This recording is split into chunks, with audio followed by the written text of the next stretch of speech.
galing ha. May background to, parang famas ha. Thank you to all my sponsors. Di ba ganun ba yun? No, but kidding aside, I'm happy. I'm so blessed to be here this morning. Kaya lang, di nyo naman sinabi, nakapula pala tayo lahat. no. Pero di ako na-inform. Sana nagpula ako. Mata na lang ang mapula sa akin. Well, I'm happy to see all of you.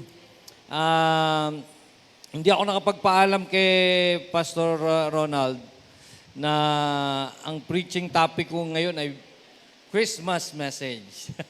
Ayan. At kanina medyo naaga kami, no? Ayoko magpalig. Hindi dahil malayo ito, di ba? Medyo maaga kami ni Kuya Rolly. At nakapaglugaw pa nga kami dyan sa tapat. Kasi yaya ako na yaya kay Kuya Rolly. Kuya Rolly, ano muna tayo? Maglugaw muna tayo along the way. Sabi ko, ayaw. Dito bumigay. Pagdating dito sa tapat, sabi ko, halika na, maaga-aga pa naman. Maglugaw tayo sandali. So, I'm happy and blessed to be here in your presence. Salamat sa Diyos, sa Kanyang biyaya at nagkita-kita po tayo lahat.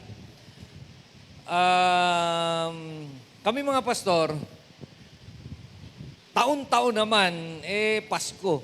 Di ba? I find it hard na mag-prepare talaga ng message para sa Pasko. Palagay niyo kung bakit? O tingnan niyo, napaka-busy ng mga tao. Di ba? Mamaya, sasawayin ko na to, pauupuin ko na itong dalawang to. Di ba? Because we are all so busy that yung attention span natin, mukunti. In fact, magpasalamat tayo dahil ngayon nandito tayong lahat. A lot of Christians are now having their own reason, di ba? Bakit hindi makapagsisimba? Tama ba? Huwag kayong magalit sa akin, but that's the reality. Pagdating ng Pasko, may kanya-kanya tayong istorya. Tama? Taon-taon naman ito, ginagawa natin ito eh. In fact, taon-taon, inaantay natin to. Sino dito hindi nag-aantay ng Pasko? January pa nga lang, gusto nyo na uli, Pasko na eh. Di ba? Kauubos pa lang ng 13th month, di ba? Kauubos pa lang, sana Pasko na uli para dumating na naman yung 13th month. Pero ito lang yung istorya na since bata pa lang tayo, naririnig na natin, pero hindi natin kinasasawaan. Tama po ba? Do you agree? O sawa na kayo sa Pasko? Sino dito magsasabi, ano ka po, Pasko na naman, sawa na ako. Meron ba kayo narinig na ganon? Wala. And ang Christmas ang pinakamahabang sineselebrate na, ano tawag dyan? Event. I don't know kung Pilipinas lang ang may pinakamahaba. Kasi tayo, tinutulak na si Jose Marichan, Agosto pa lang. Lumabas ka na. Para Pasko na kami, di ba? Hindi, pagdating ng September sa atin, di ba? September pa lang, Pasko na sa atin. Yang Pasko na yan, itong pinagdaraos natin o pinagdiriw natin, alam ba natin talaga yung tunay na dahilan? Oh yes, we have heard that a lot of times. Siyempre pinanganak si Jesus. Ganon. Yun nga lang ba yun? Yun nga lang ba yun? O dahil lang sa, ito'y sineselebrate year after year, nawalan na ng, kumbaga sa nawala na bisa. Di ba? Sa mag-asawa, di ba? Sa mag-asawa, aray ko. Kailan nyo uling sinabing, I love you? May bisa pa ba? May bisa pa ba? O sasabihin nyo, alam niya naman na yun. Bakit naman sasabihin pa? O, of course, as we grow, naiiba yung expression ng ating pagmamahal. There are some, yung kanilang expression ng pagmamahal, kahit hindi nasasabi ay pinararamdam. Di ba? So wag niyong pipigilan, at wag na hindi niyo gagawin na iparamdam. Di ba? Kasi andun pa rin yung tunay na diwa ng inyong pagsasama. Tama? Ayan. Pero paano ho kung ngayong umaga, malaman nyo na yung dati nyong alam sa Pasko ay hindi pala yun ang tama. Di ba? Ano ho ba? Ano tawag nyo doon sa egg yolk? Yung pula ng itlog. O tama ba ako? Pula ng itlog. Pag sinabi kong pula ng itlog, lahat tayo mag-agree, no? Tama? Hindi naman ho pula yun, ha? Dilaw yun. Bakit natin tinatawag na pula ng itlog? Ha? Nakasanayang mali. Di ba? Ba't natin tinatawag na pula? Di sinungaling ka, mama, sasabihin ng bata sa'yo. Hindi naman ho pula. Dilaw, pero ang tawag natin ay pula. Di ba? Bakit yung singsing nyo, ano hugis? Hugis ng singsing nyo? Siyempre, bilog. Sasabihin mo sa bata, basta ring, bilog. Nakita mo yung ring ng basketball. Bakit yung ring ng boxing, square? Tama po ba? Yung boxing ring. Sabi nyo, daddy, ring bilog. Bakit yan kwadrado?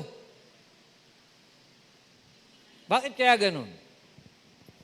Bakit ang Pasko? Ano ngayon ang Pasko sa inyo? Anong nakikita nyo sa paligid na laging nagpapaalala ng Pasko sa inyo? Every time makikita nyo yun, Pasko na. Ano? Pulang sobre? Hindi ata. Ano ang nakikita nyo? Christmas lights. Yan.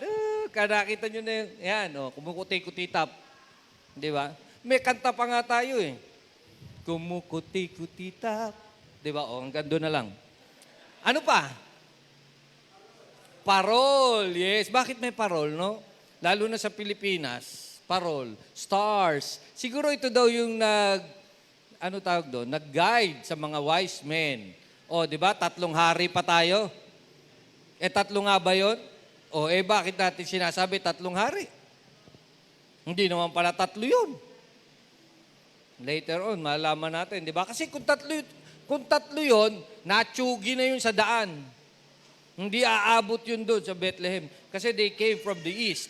In fact, some scholars are saying, ito yung mga kasamahan parang galing doon sa panahon ni Daniel, di ba? Ito yung mga scholars noon na nag-aaral ng ano tawag doon? Astrology. Ngayon. Inaantay nila yung paglabas ng tala. Kaya si pastor yan kaya parol. Ano pa? Ha? Christmas tree. Christmas tree, di ba? Ang gaganda. Naku, pag nagpunta ka sa mga mall, kalalaki ng Christmas tree, di ba? Alam niyo ba na wala namang Christmas tree sa panahon ni Jesus? In the Old Testament, ang sinasamba nila lahat ng malaki. Yang punong malalaki. Sequoia. Sequoia tree, di ba? Na kailangan ng 15, 18 tao para mapaikutan lang na ganun. American size yun, kuya. Tayo, Pinoy size. Mga ilang kahit tao yun. Ganun kalalaki. Tapos, sinasamba nila yun. Kaya nga yung tradisyon na yung mga regalo, saan inilalagay? Sa ilalim ng Christmas tree. Dahil sinasamba nila yun. So, sige, lagay mo yung regalo mo sa ilalim ng puno. Ano pa? Pulang damit. Nagpapaalala sa akin ng Pasko. Ano pa? Si Santa Claus. Aray ko, nanay ko. Ano kinalaman ni Santa Claus sa Pasko? Kung ang Pasko ay kapanganakan ni Jesus. Ano kinalaman ni Santa Claus? In fact, the world and the evil one, talagang ginawa niya ang lahat ng paraan to divert para mawala ang focus at tunay na dahilan at hindi dahilan, tunay na ano po? Diwa, ang galing ni nanay. Tunay na diwa ng Pasko kay Kristo. May Santa Claus. I'm telling you straight, Santa Claus is Antichrist. Imagine nyo, ano yung kanta natin? Alam niya daw kung ikaw ay natutulog, alam niya kung gising ka. He knows when you are away. He knows if you've been bad or good, so be good for goodness sake. Ay! Oh, kita nyo, may ganun pa. Nanay ko. Ginawa nating Diyos si Santa Claus. Dahil iisa ang may ganoong klase ng katangian. All-knowing. Omniscient. And that is our God. Hindi si Santa Claus. Tapos ngayon, ano ang dala-dala natin? Naku, nagpapasalamat ako sa Diyos at walang Santa Claus dito sa simbahan. Pero bakit may Christmas light? Ano kinalaman ng Christmas light sa Pasko? Ano kinalaman ng Christmas tree sa Pasko? Ano kinalaman ni Santa Claus sa Pasko? Ano kinalaman ni Rudolph the Red-Nosed Reindeer? Lahat ito ay tinrabaho, ginawa ng mundo upang ang tunay na kahulugan ng Pasko ay mawala kay Kristo. Sad to say that most of Christian churches, most of Christians today, nakikiisa sa pagdaos ng ganyang klase ng Pasko. So saan natin kukunin ang tunay na istorya ng Pasko? Sa Disneyland? Sa Walt Disney? Saan? Ano pa isa? Sa Regal Checkers? Saan natin kukunin ang tunay na istorya ng Pasko? Tama, sa Biblia.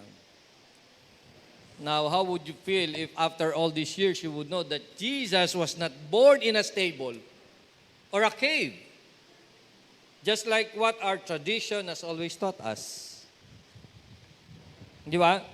Paano ngayon kung malaman natin ngayong umaga na si Jesus hindi pala pinanganak sa sabsaban. Actually, yung sabsaban, ano yun, pakainan ng hayop.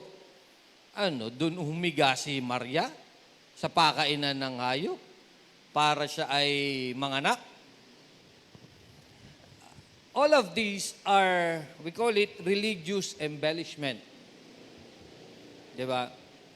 Yung tradisyon natin ngayon, minana natin kay St. Augustine.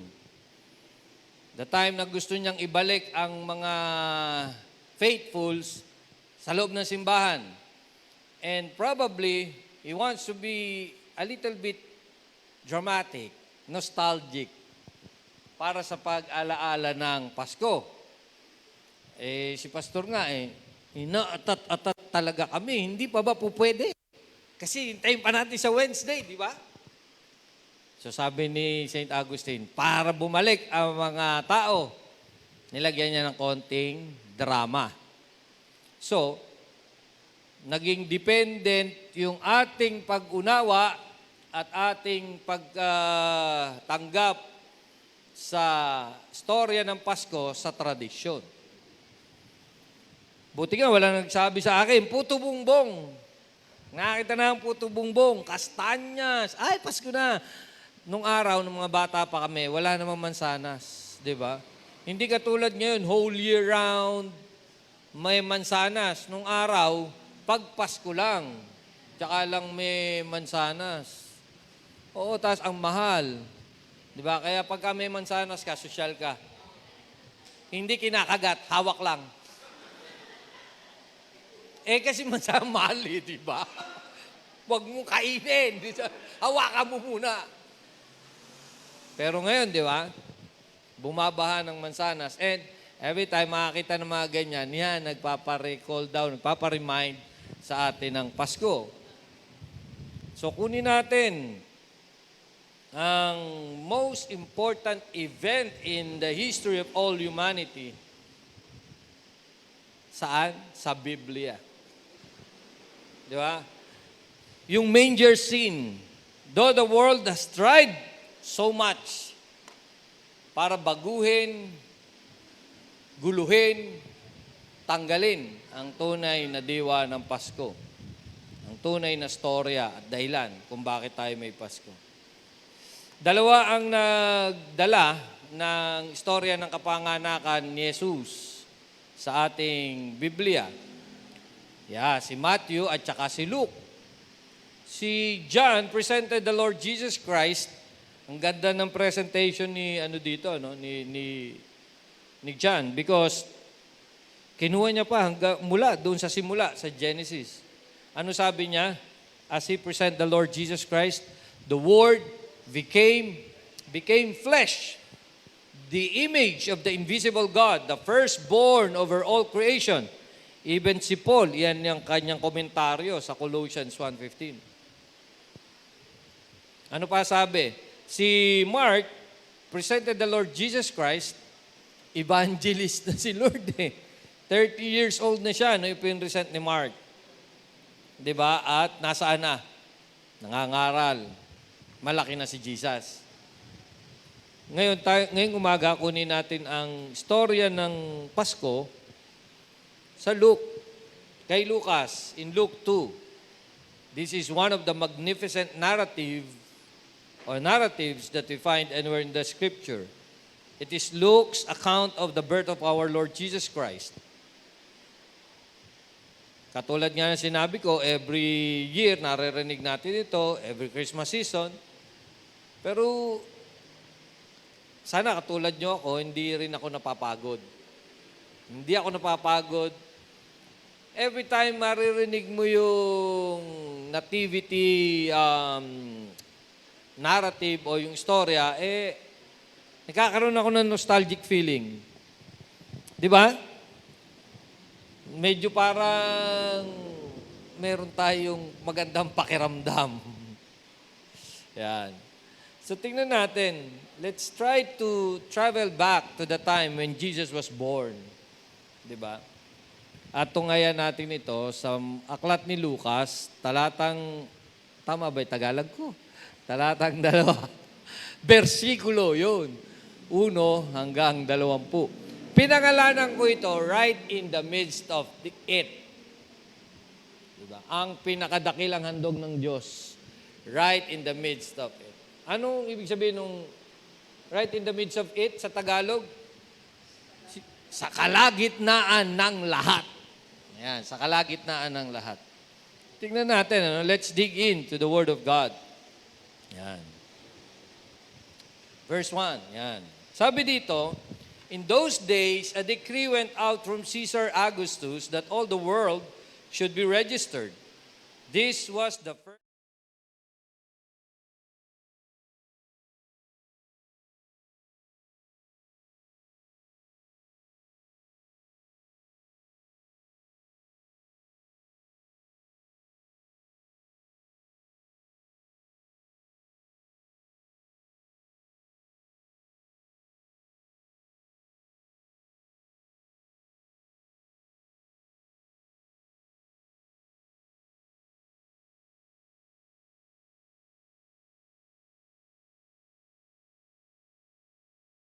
Started this narrative by mentioning his timeline of the story. If we wish to check the time, if we wish to check the veracity of the story, makikita natin paano naglaglag si Luke ng mga ebidensya. Pira-pirasong ebidensya. Ano yon? May mga tao siyang binanggit. Pangalan ng mga tao. Hindi ito sinimulan ni Lucas nung unang panahon, bata pa si Isabel. Hindi Hindi di sinabi, di ba? Yung parang sa Disneyland, in the land far, far away. Di ba? There lived a beautiful maiden. Di ba meron ganon? Wala ito. Kasi pagka ganon, si Shrek ata yun. Ano? Kilala niyo ba yun si Shrek? Yung mga lola, hindi makarelate, di ba? Hindi ho ito kwentong barbero, hindi ito binabasa sa comics. Yung sinabi niyang si Caesar Augustus at saka si Quirinius ay mga totoong tao. If you want to check, kung gusto nating check ito, tingnan nyo history books. Mayroong totoong census na nangyari. Mayroong mga totoong tao na ganito ang pangalan, buhay o nabuhay. So, if there are some religion who would tell you, hindi totoo yan, kwento nyo lang yan, mga Kristiyano kayo, ginawa-gawa nyo lang yan. How can you deny this? Tukoy ang lugar, tukoy ang mga panahon, tukoy ang mga tao. Diba? Kaya, makikita natin dyan, yung kapanganakan ng ating Panginoong Hesus is not a fairy tale. This is a sober history announcing the entrance of our Savior to this world. The birth of the Lord Jesus Christ is not a fairy tale. At wag ho natin gawing fairy tale. How we present this to our children. How do we present this to the world? Ito'y totoong pangyayari. Di ba? Hindi ito nagsimula ng once upon a time in an imaginary wonderland. Sapagkat ito'y isang totoong istorya na naghahayag ng pagdating ng ating manunubos. Sinabi pa nga dyan, di ba? In those days, a decree went out from Caesar Augustus that all the world should be registered. Ano ba ibig sabihin nun? Sa istoryang sinusundan natin. Ang ibig sabihin nito, ang makapangyarihan na Romano, ang makapangyarihang hari, sinabi niya, lahat kayo magparehistro. Parang siguro ngayon yun sa eleksyon. Di ba? Ay, hindi ka makakaboto kung hindi ka nagparehistro. Tama po ba? Kaya kahit na nagtatrabaho ka sa Taguig, asay nagtatrabaho dyan sa Taguig? Kung ikaw nagtatrabaho sa Taguig, oy, parehistro ka, babalik ka ng Pandi. So ito yung senaryo. Di ba? Meron tayong isang ibe-break na myth dito, no? Sa pagsaad ni Lucas ng ganitong klase ng istorya, mabe-break natin yung tradisyon na si Jesus dumating in a silent night, in a calm night, o yung isang malamigang hangin, payapa ang gabi. Anong payapa ay nagkakagulo ang mga tao? Paano naging payapa kaya sa buhay ni Maria at ni Jose ito? Kabuuanan bumabiyahe pa. Wala naman silang sasakyan. Wala silang auto. 150 kilometers ang tinataya na layo na nilakad. Sabihin nyo ngayon na calm and silent night. Sabihin kaya natin yun, wow, malamig ang simoy ng hangin. Ay, at sarap. Diba? Ano pa? Kung ano-ano mga sinasabi natin. Nagkakagulo ang mga tao. Walang pakialam ang Romano whether ikaw ay madidisplace, whether lilipat ka pa, maglalakad ka, buntis ka, may sakit ka, may ngipin o wala, basta umuwi kayo. Magparehistro kayo. So, anong senaryo ang nabubuo sa isip natin? Tama. Ang gagaling talaga ng mga taga-Pandi. Gagaling nyo, nakuha nyo. Family reunion. Kasi nag-uwian ng magkakamag-anak sa kanilang bayan. Di ba? So, sundan natin uli. Tuloy natin yung natin dito, no? So yung Romano na yan, hindi sila wala silang pakialam whether you lost your income or magkaroon ng displacement o isang pregnant na ito na magta-travel pa. Wala silang degree na, yung mga buntis, wag na kayong bumalik. Sa mga susunod na panahon na kayo, sa kanila, wala kaming pakialam, bumalik kayo. Diba? So iyon ang senaryo. This is not a calm state like what we often hear and sing. All is calm, all is bright. It was a busy day or night. Well, it could be a festive night to a Palestinian family, di ba? Dahil nga parang may reunion. Verse 6 and 7, sinabi dito, Tuloy natin. And while they were there, the time came for her to give birth, and she gave birth to her firstborn son, and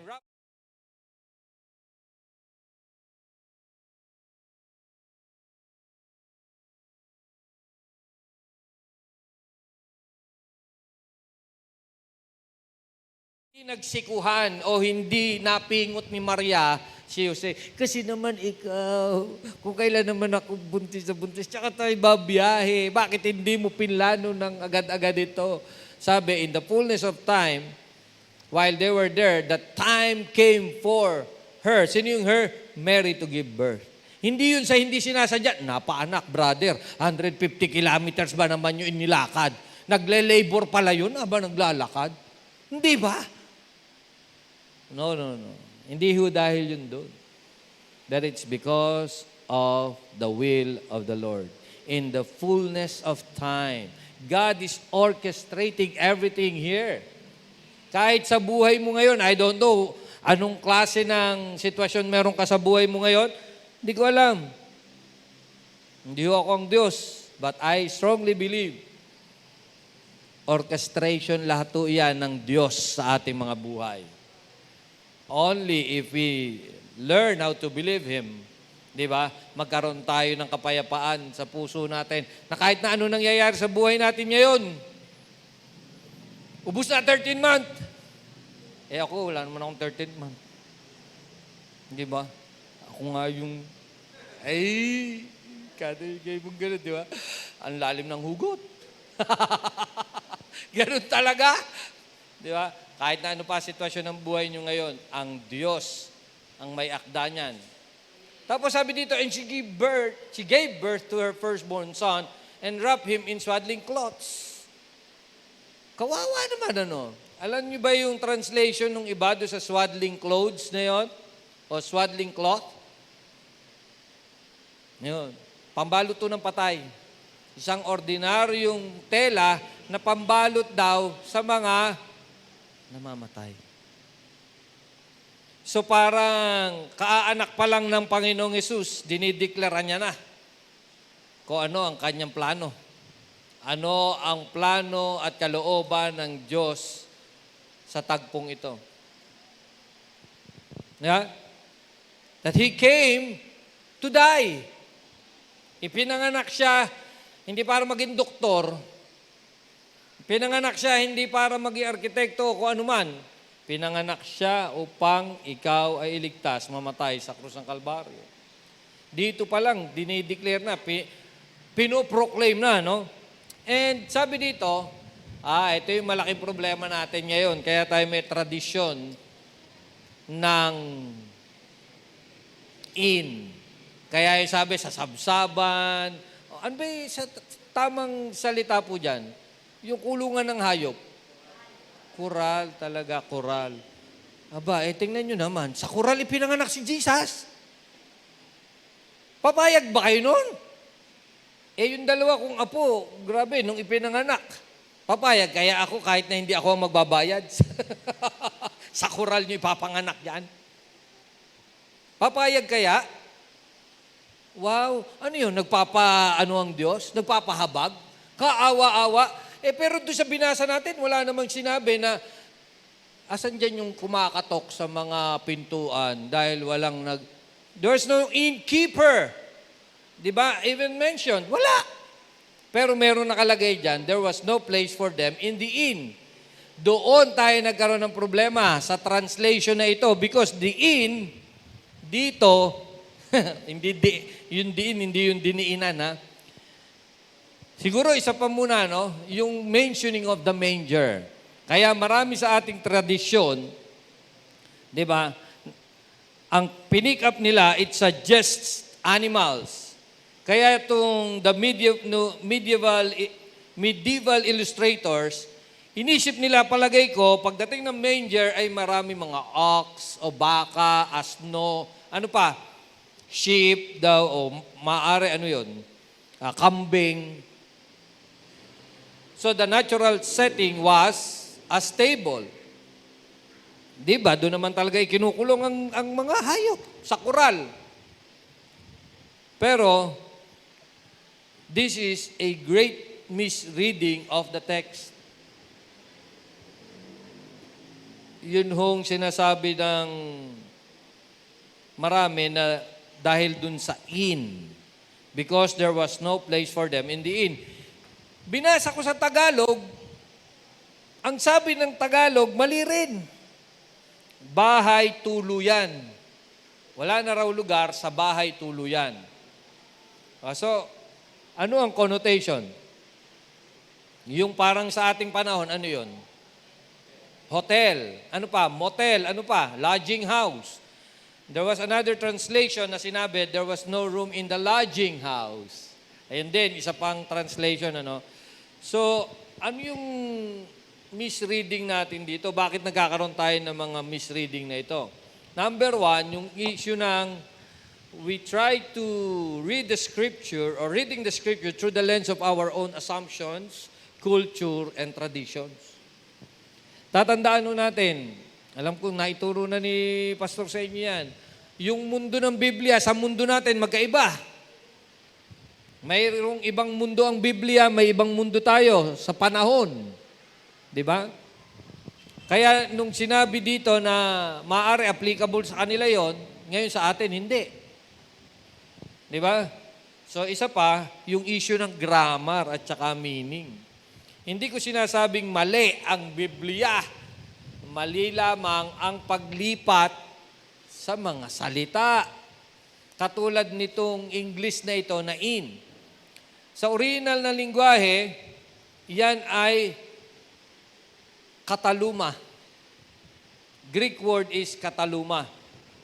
Hindi pandokeyon. Yung kataluma, ang ibig sabihin nun, is guest room. So there was no room for them in the guest room. Wala nang lugar sa kanila kasi naunahan sila. Probably pagdating ni Mary at saka ni Joseph doon sa bahay nila, wala nang lugar sa kwarto. Nauna na yung kuya mo, kanina pa to dito, kaninang tanghali dumating. Kayo, anong oras kayo dumating? Buntis yan, tagal naglakad. Kaya medyo nahuli sa pagdating. Ano? So, isa pa, ang disenyo ng bahay ng mga Palistenyo nung araw, sabi nga ni Bailey, sa kanyang, kanyang research, ang design ng bahay ng mga Palistenyo, sa baba, andun ang mga hayop. Tapos may isang room na mas mataas ng bahagya, andun yung family hall. Kaya may upper room. Yun yung guest room. Wala na, may tao na doon. Di ba parang kami nung bata pa ako, natutulog nga ho kami sa sa salas, di ba? John and Marcia lang ang peg. Di ba? Well, mapalad ang mga bata ngayon, mapalad ang ibang mga maalwan na sa buhay, may kanya-kanya ng kwarto. Wow! Kami noon, ang kwarto ko salas. Kada ako magigising, nasa ilalim ako ng sofa. Totoo yun. Kasi kung matulog ako, ewan ko pa, umuusog ako ganun, pataas. So magigising ako, nasa ilalim ako nung kahoy na silya namin, yung kahoy na sofa, ganon. Sasabihin ng nanay ko, huwag ka tatayo. Kasi mauntog ako kaagad. Di ba, pagka dumating yung kuya mo, kamag-anak nyo, saan nyo pinatutulog? Yes, sa guest room. Binibingay nyo pa nga yung kwarto nyo eh. So, sampal pala sa pamilya ni Joseph ito. Wala ka ng room. Doon na lang kayo sa mga tabi ng hayop. Really? Do you think they would do that to Joseph? When in fact, ano sabi? Saang lahi si Joseph? Lahi ng Haring David. Tapos sasabihin mo ganon. Palagay ko kahit dito sa Pandi. Di ba? Siguro naman pagbibigyan nyo ako kung isang gabi dumating ako sa inyo, kumakatok ako. Boss, Pastor Ronald, medyo malayo yung bahay ko. Pwede ba akong makitulog muna rito? Ay, ayoko. Wala ka ng lugar dito. Doon ka sa may kulungan ng kalabaw. Gagawin sa akin yan? Ha? Kahit kayo pumunta sa amin eh. Wag lang kayo magsabay-sabay kasi hindi ko kayo Diba? Ibibigay ko sa inyo yun eh. Because that's our culture. So reading this text na itinaboy si Maria at si Jose is against their prevailing culture. So saan natin kinuha to? Kasi yung translation na yan, nawala because of the word in. Kataluma and Pandokeon. Siguro yan. Next slide. Yan. Yung guest room na ito, yung kataluma na ginamit na salita ni Jesus, makikita din natin yan sa Luke 22. Sinabi dyan, no? He said to them, "Behold, when you have entered the city, a man carrying a jar of water will meet you.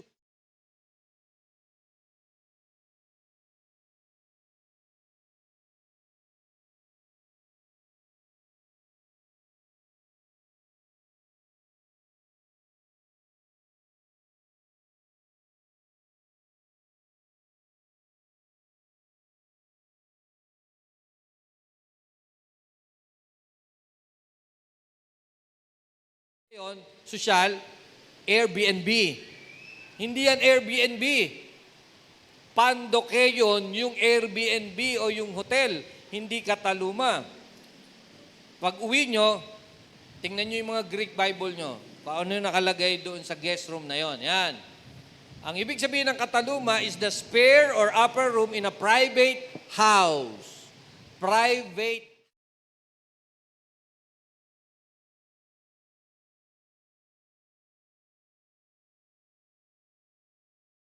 Yung Pandokeon, ito yung ginamit ni Jesus sa kanyang parable sa Good Samaritan. Na yung Good Samaritan, dinala niya yung na hold up, 'di ba? Binugbog na tao sa Pandokeon. Kaya binayaran niya 'yon. Ito hindi. Nakita natin, yun ang difference niyan. So, with that, anong makikita natin dito? Makita natin dito, wala naman palang innkeeper. Wala naman palang tinaboy-taboy si Jesus o si Maria at si Jose, nangangatok ng bahay. Pero ang sarap angguluhan pagka naman nagpipreach ka, wow, papasukin nyo si Jesus sa puso nyo. Huwag nyo silang gayahin na tinataboy every Christmas. Ganda ng angle, no? Pang-evangelism. Kaya lang wala ho sa Biblia eh. Di ba? So,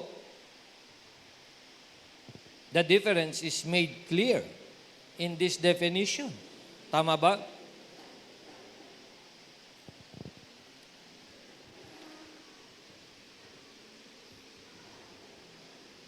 Napuno na yung bahay. Kaya wala na silang lugar. Wala na silang room. So, we could say, sa loob, sa gitna ng family hall ng anak si Mary. Yung anak kong isa, sa Qatar ng anak, merong mga dito, may mga nagtatrabaho sa Middle East. Ganun pala doon, bawal ang lalaki kapag nanganganak sa loob ng ospital. Ang lalaki nasa parking lot. Babae lang. And they would make sure naman, kahit na wala yung asawang lalaki, that the mommy would be taken care of. Hindi ba? Hindi ba ganito rin sa Pilipinas? Ganito rin naman tayo. Ang kultura natin. Kung may nanganganak dyan, pababayaan mo lang ba umiri ng umiri yun? Ano yun? Si Mary tsaka si Joseph lang nung mga anak si Mary? Kung susundan natin yung tradisyon, paano nanganak si Maria? Mag-isa siya? Tapos sinabi, virgin birth. Ano kinalaman ni Maria sa pag-ire? Ano kinalaman ni Joseph kaya doon? When they are a young couple. Tama? So this tradition is going against the very culture, di ba? Nung nauna. Kaysa sa pinaiiral natin tradition ngayon. So Jesus was born right in the middle of the family gathering or family hall. There is no drama in how this is told. Diba? There is no search for a variety of places to stay or a heartless innkeeper. Hindi rin ganun kalaki yung Bethlehem para magkaroon ng mga ganyang klase ng tuluyan. the humble surroundings of the birth are ironic in view of the birth's significance. So anong ibig sabihin nito sa atin? What does it mean? For the Lord Jesus Christ, na hindi pala sa Pandoke yun pinanganak. Di ba?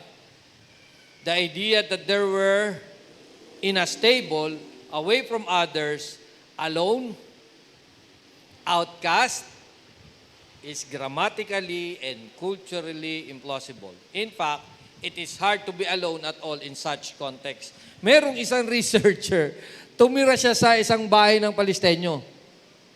Hirap na hirap nga daw siya makakuha ng privacy niya eh. Ganon sila ka-hospitable. Lahat iaalay sa'yo.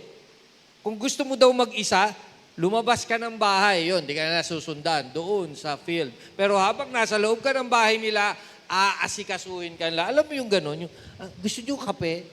Katatapos pa lang kape. Gusto nyo ng tubig?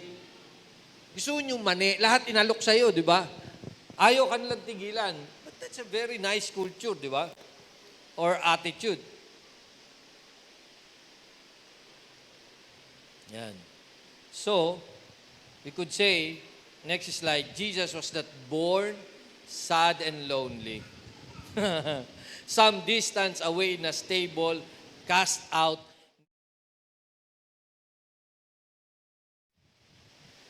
Talaga? Nagmamakaawa ba si Jesus noon? Na, oy, pansinin nyo naman ako.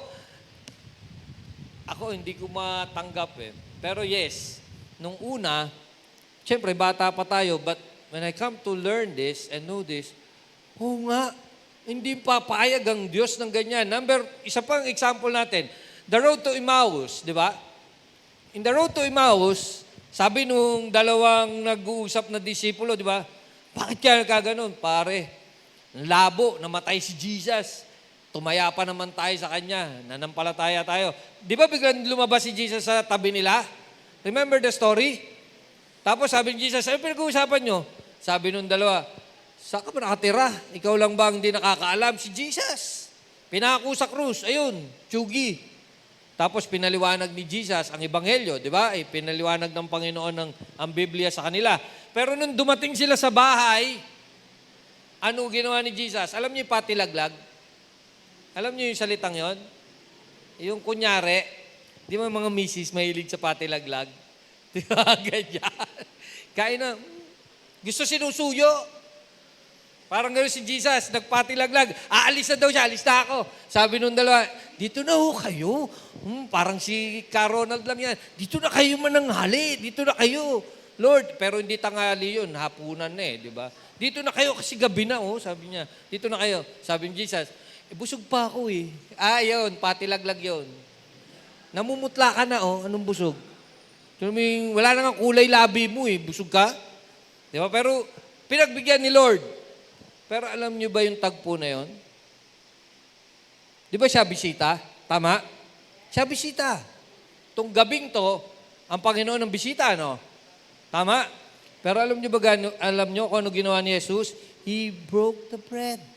Siya yung nag-distribute ng bread doon sa may-ari ng bahay. Why? Because He is Lord. He is Lord. He is the Savior. And do you think naghahanap ng simpatya ang Diyos? Si Jesus nung siya'y pinanganak? He is Lord. And He deserves, di ba, na siya ang maging sentro. Kaya nga, nakita ko dito, ito palang pagkapanganak ng Panginoon ayon sa tradisyon na siya'y pinanganak sa malayong stable, it distances Jesus from the rest of us. Inilayo ng ganitong klase ng istorya ang Diyos sa atin. Samantalang ang katotohanan doon sa kalagitnaan ng uncertainty ng buhay mo, uncertainty in that time, sa kalagitnaan ng kaguluhan, sa probably hindi lang kaguluhan, baka may kasiyahan din. Andun ang Panginoon. Right in the middle of the family. Or right in the middle of the family reunion. Di ba? Hindi siya pinanganak in a remote and unique setting. Di ba? Parang malayo sa buhay. The message of the incarnation or Christmas is that Jesus is one of us. He came to be what we are, and it fits well with that theology that His birth, in fact, took place in a normal, crowded, warm, welcoming Palestinian home, just like many other Jewish boy of his time. Palagay ko ganun din ang gusto ng Diyos na mangyari sa atin. He wants to be part of your family. He wants to be part of your festivities, of your celebration. Alam nga namang yung may birthday, iniwan natin doon sa labas. Tapos tayo dito, nagpa-party. Di ba? Anong itsura yon? Kung minsan ganun ang ginagawa natin. Lalong-lalo na kung ang celebration puro nakatuon saan? Tama, sa regalo. Di ba? Tuloy natin yung pagbasa. Ito yung sabi, and in the same region, there were shepherds out in the field, keeping watch over their flock by night.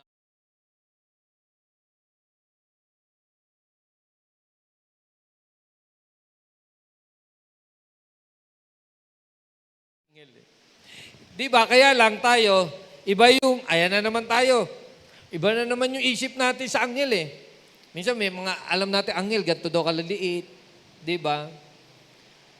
Sa tala ng Biblia, kada lilitaw itong mga anghel na ito, kinatatakutan eh. Kaya nga, ang una lagi nila sinasabi, ano? Fear not. Wow, siguro ganun kalalim.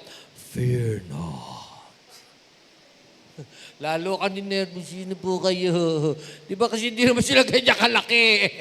Di ba? Hindi sila iikot-ikot na meron pana. Baka nga kung may dala pang pana, lalo ko pa matakot eh, no?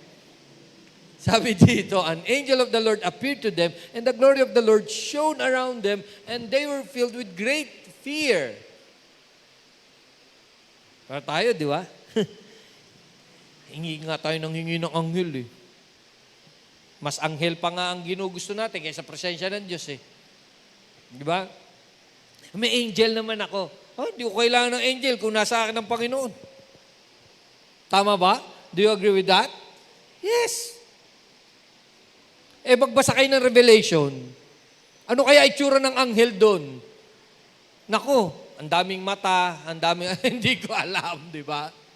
Tuloy natin. And the angel said to them, fear not. O, yun na nga, for behold,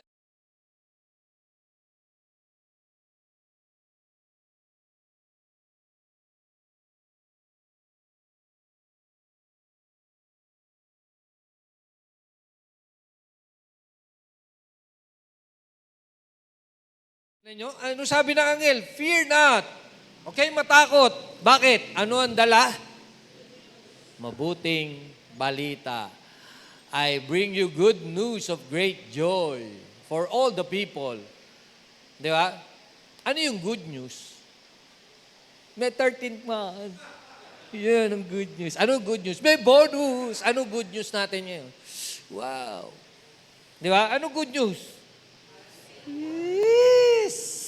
Unto us, di ba, is born this day in the city of David a Savior who is Christ, the Lord.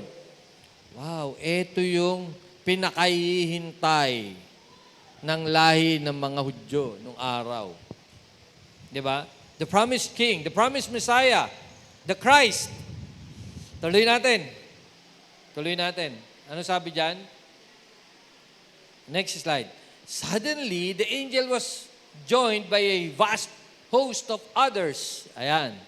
The armies of heaven praising God and saying, nung una, isa lang,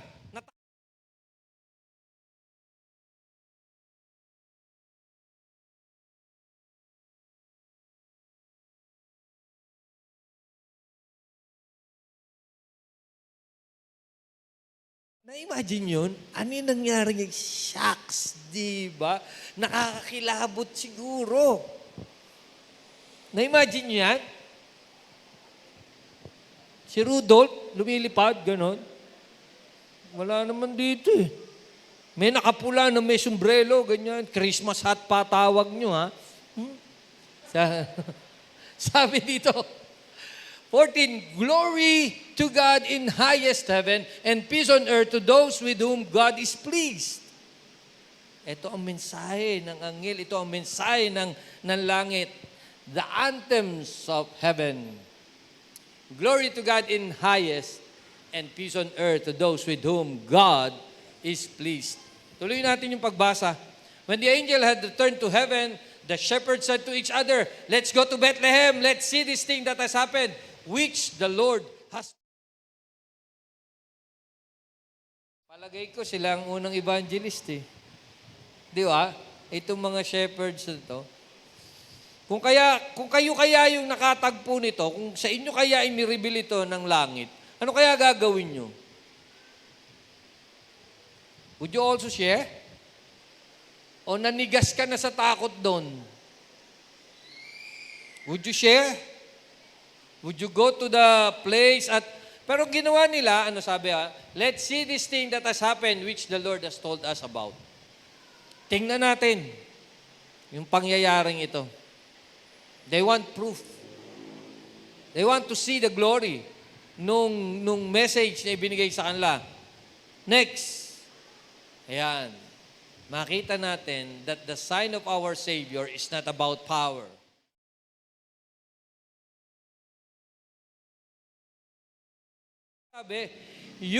Sabi dito, fear not, for behold, I bring you good news of great joy that will be for all the people. For unto you is born this day in the city of David a Savior who is Christ the Lord. And this will be a sign for you. Ano ang sign?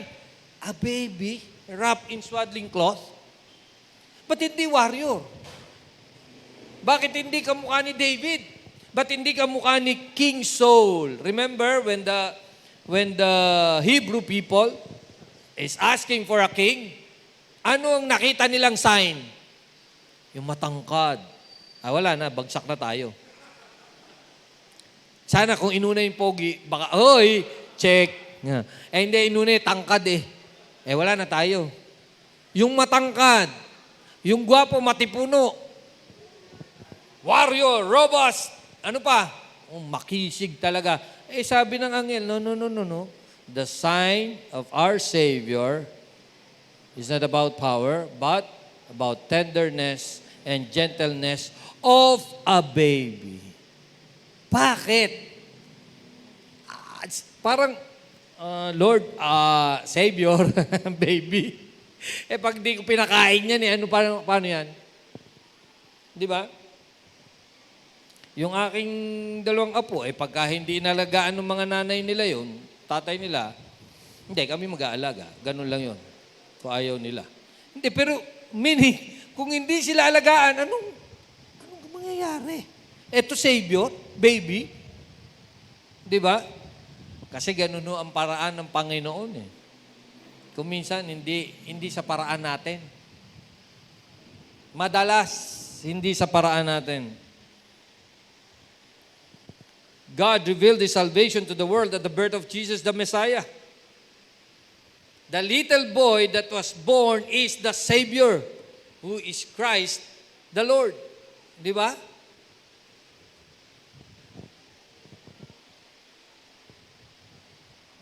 Minsan, inaantay natin ng Diyos na magpakita ng kanyang kapangyarihan. Power over our problems. Power over the uncertainties. Pinagkaloob na ng Diyos. The greatest gift that God has given us is not kung ano man yung iniisip natin. Brand new car? Pera? Sino ba ayaw sa pera? Sino ayaw sa brand new car? Sino ayaw sa bayat lupa? Sino ang aayaw sa mga gantong bagay? Siyempre wala. Pero alam nyo, hindi iyan ang regalo ng Diyos sa atin. That God has given us a Savior. And that Savior came from heaven. Ang kaligtasan natin kasi hindi galing dito sa lupa. Galing sa langit. It is only by His grace. Remember? It is only by His grace. By His mercy. Kailangan niyang ipanganak, maging tao, upang maunawaan natin na nauunawaan tayo ng Diyos. So Christmas is not about fun. It is not about celebration, eating, and opening your gifts. It is about God, about Jesus, about the cross. It's about the resurrection. It is about hope. Ang Pasko ay hindi lang sa ating mga pagsasaya. It is about assurance. Na as we repent and believe in the Lord Jesus Christ and made Him as Christ in your life, magkaroon tayo ng buhay na walang hanggan. Ma-reconcile tayo sa ating Amang nasa langit. We praise the Lord because it is the truth. The eternal truth of God prepared before the foundation of the world. And this was an event in time that changed everything. His birth brought about hope and joy, and this continues to warm our hearts as we remember the good news. Now, ito bang pagkapanganak ni Jesus ay kayang magpabago ng inyong buhay? Kayang magpabago ng inyong pananaw sa inyong buhay? Ang kapanganakan ng Panginoong Yesus is a powerfully disruptive force bursting in on the middle of ordinary life and offering the possibility of its transformation. That it was not a silent night, a lonely night when Jesus was born. Jesus was not dejected, cast out among the animals, and sidelined at His birth. Di ba? Ang kapanganakan ng Panginoong Yesus, ang dulot nito, pag-asa. Ang dulot nito, magkaroon tayo ng kapatawaran sa lahat ng ating mga kasalanan. Kaya nga sabi nung angel di ba? Peace among men with whom He is pleased. Akala tuloy natin buong mundo. Hindi. Mga taong sumampalataya, humingi ng tawad, nagrepent. Ano ba yung repent sa Tagalog? Nagsisi sa kanilang mga kasalanan at nagtiwala, naniwala kay Jesus. Tinanggap siya bilang kanilang sariling Diyos at tagapagligtas.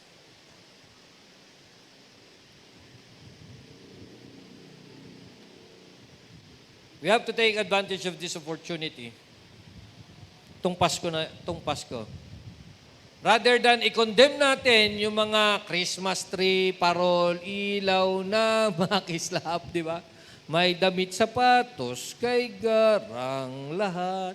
Kaysa i-condemn natin, masyado kayo mga materialistic. Why don't we try to use it as an opportunity to present the real meaning of Christmas to them? Wag ho yung paglabas nyo dito, i-condemn nyo lahat yung kayo, ba't may Santa Claus kayo? Hindi ho. Di ba? Let them celebrate. But use this as an opportunity bilang mga asin at ilaw ng sanlibutan. Take this an advantage. Di ba?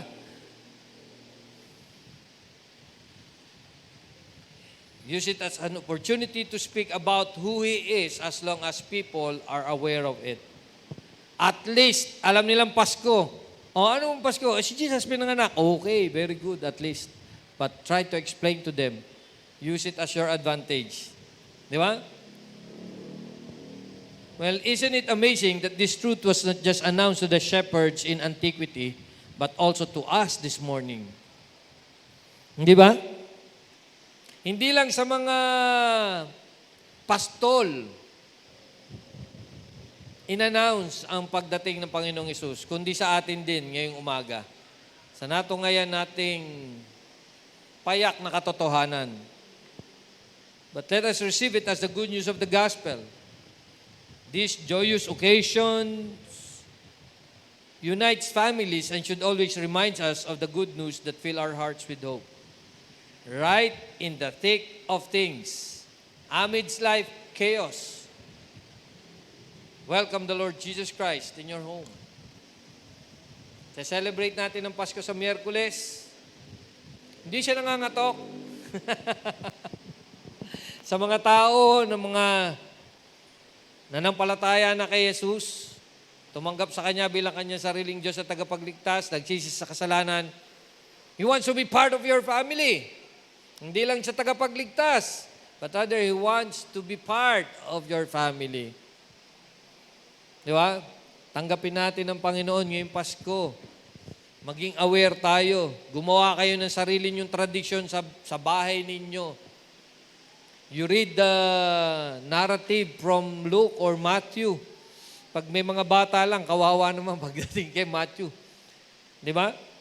God is so good to us. Amen po ba yun? That He is so good that we can celebrate Christmas like this. Nung unang panahon, sinelebrate ni Maria at saka ni Jose, paano? Ang hirap ha. 150 kilometers yung binyahe namin. Sa gitna kami ng bahay, wala kaming room na natuluyan. Yung mga bata sa aklat ni Mateo, pinapatay ni Herodes. 2 years below. Yun ang unang Christmas. Pero tayo ngayon, anong Christmas natin? May lechon pa. Diba? Sabihin nyo hindi. Ngayon, how do we celebrate Christmas? Pero mga kapatid, paalala ko lang sa inyo, huwag niyong limutin ang tunay na mensahe ng Pasko. Amen. Yeah, palakpakan natin ang Panginoon. That He came to save you. He came to be with us. The Word became flesh. The Word became flesh and lived among us and dwelt among us. He is our Emmanuel, God with us. Panginoon, salamat po sa simpleng mensahe mo sa amin ngayong araw na ito, sa tunay na kahulugan ng Pasko, na ikaw na aming Diyos ay nagkatawang tao, namuhay kasama namin. 2,000 years ago, hindi ka na natiling baby. Ikaw ay lumaki, namuhay kasama namin. Binigay mo ang iyong buhay sa krus ng Kalbaryo. Salamat po, Panginoon. Na ang tunay na kahulugan ng Pasko ay pagdating mo upang kami tubusin sa aming mga kasalanan. And I pray that each and every family here, Panginoon, sa kanilang pagdiriwang ng Pasko, tunay na ikaw ang masentro. Ikaw ang aming gunitain. Ikaw ang aming sambahin at purihin. Ikaw yung Diyos na nagkaloob ng pinakamagandang o pinakadakilang handog para sa amin. The greatest gift that we could ever receive is you, Lord Jesus. Salamat po. We are giving back the glory and the honor to you in Jesus' mighty name. Amen. Amen. Praise the Lord.